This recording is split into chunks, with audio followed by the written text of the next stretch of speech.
So good evening, everyone. I will try to stick to time limits.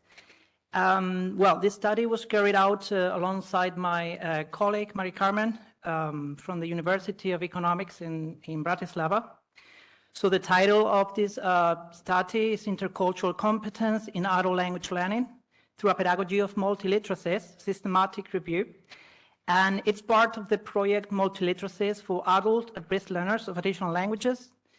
The rationale of this study is to better know in which way education stakeholders, be it policymakers or educators, have dealt with intercultural competence in adult language learning, considering our current multicultural and digital context. So first of all, I will briefly describe three major issues.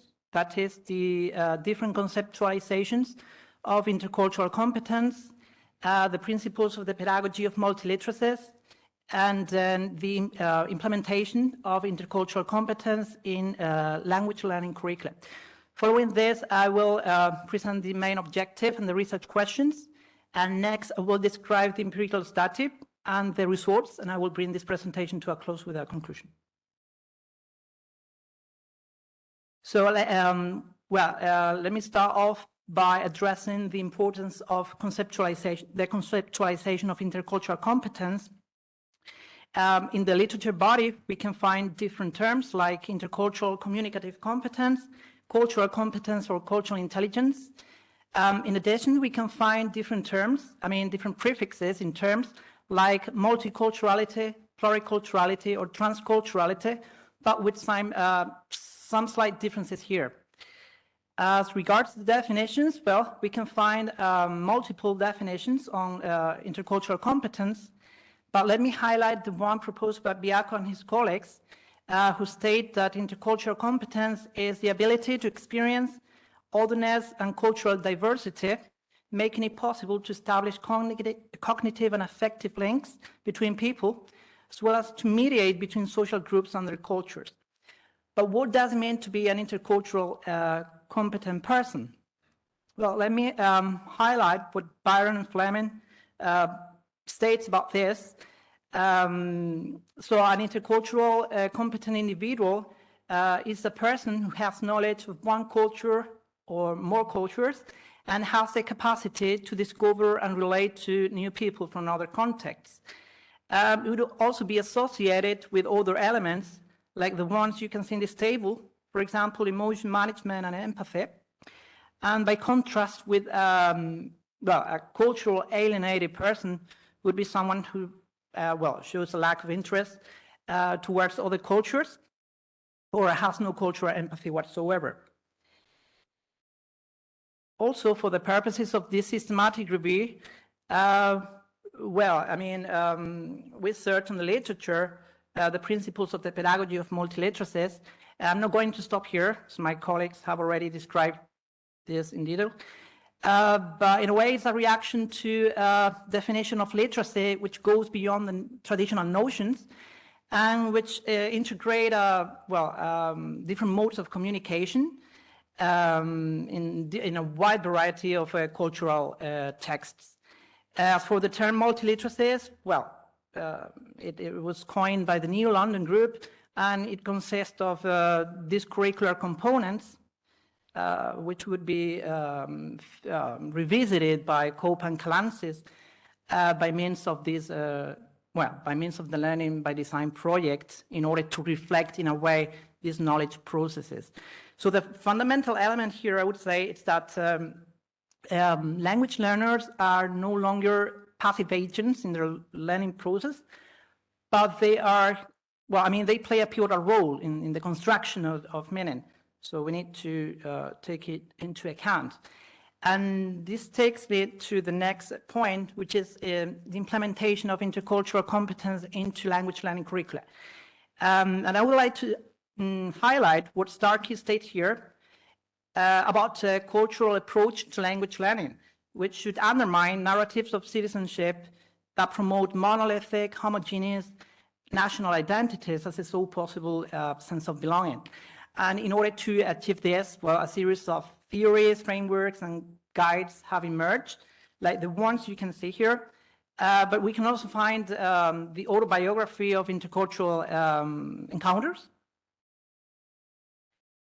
as well. So let me take one step further here by considering the principles of the pedagogy of multiliteracies, which in a way scholars view it as a way to bridge the gap between those curricula aimed at beginners, whose main objective is to develop oral communication, and those curricula aimed at advanced learners, whose focusing is on literature or academic literacies, therefore separating what is language learning and cultural content.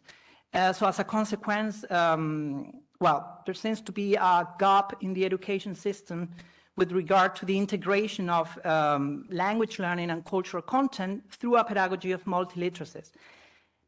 And this awareness is even more urgent if we consider those who are at a disadvantage, that is, those who are at risk of social exclusion, who try to navigate the complexities of our current multicultural context. So in order to deal with this scenario, the Council of Europe developed the project, linguistic integration of adult migrants, in order to offer state members some guidance on the linguistic integration and assessment of this population, of course, considering their specific needs.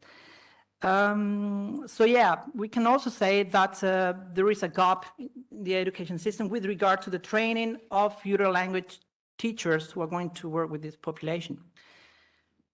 So having said this, the main objective of this study is to offer a summary of studies on intercultural competence in adult language learning through a pedagogy of multiliteracies. But we also formulated the following research questions. The first question is regards the didactic tools that have been employed in order to develop this competence in adult language learning through a pedagogy of multiliteracies. The next question, we wanted to know if the principles of the pedagogy of multiliteracies were considered in the language learning curricula. With respect to the next question, we were interested in knowing if learners and instructors' perception were considered during this implementation. As for the next question, we wanted to know if values and feelings were considered as well. And finally, if adult at-risk learners were taken into account in these studies. So for this systematic review, we followed the PRISMA protocol, and in order to assess the quality of these studies, we used the mixed methods appraisal tool. So for our search strategy, we conducted this search by considering a combination of keywords like multiliteracies, foreign language and culture on the Web of Science, Scopus, and ERIC databases from their inception to January 2022, this year. So for every retrieve article, we consider the title, the abstract, and the keywords, which were confronted with a series of inclusion criteria. So, for example, if these studies included any reference to primary and secondary school students in their study designs, these studies were discarded. And by way of illustration, here you can see a flow diagram with a series of rounds of filtering. And after this process, we ended up with 9 qualitative studies that met these inclusion criteria. In order to address the research questions, we categorized these 9 qualitative studies into different areas. So we were mainly interested in these dimensions, as you can see here. I'm not going to stop now here. And as a result, the results suggest that, with regard to the mixed methods appraisal tool, overall score was assigned to each study. So as we can observe, 6 studies were rated 100%, 2 studies were rated 75%, and only one study was rated 50%. Now let me summarize what we found. First of all, data were collected from participants who started in collegiate contexts. As for the studies, they took place, or they carried out these studies mainly in the USA, but we can also find some multinational samples in other studies. As regards the target language, well, a variety of them were used, like French, English, or Spanish. Now, with respect to the research questions, first of all, we detected that these studies included a variety of didactic tools like multimodal texts, collaborative word processors, students' portfolios, blogs, or animation. With respect to the implementation of the principles and components of the pedagogy of multiliteracies, we have to say that to a greater or lesser extent, they consider some principles of this pedagogy, like the use of translanguaging, also multimodality or cultural diversity. However, a few studies followed the original components of the pedagogy of multiliteracies. Now, moving on to the next question, we observed that few studies included learners and instructors' perceptions or beliefs. Some of them including a kind of reflection towards the implementation of this pedagogy in the language learning curricula. With regard to values and feelings, well, there is little consideration of the affective domain. Also, there are some studies which include a brief description of how values and feelings are represented, but not enough.